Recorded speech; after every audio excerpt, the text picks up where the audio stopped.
Welcome back to Passion Project. We've been talking a lot about being caring and giving to our community. Today we thought it might be nice to focus on the people that are close to us, like our friends, our family, and our neighbors.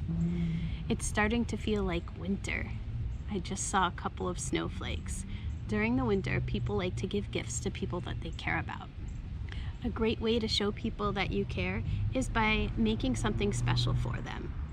You can also show that you care about the planet by reducing and reusing materials. Did you know that every year about 30 million trees are cut down for wrapping paper?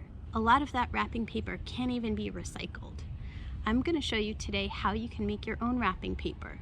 You can also think about making some handmade cards or making some handmade gifts for your family members or friends or neighbors or teachers. I can't wait to see what you make.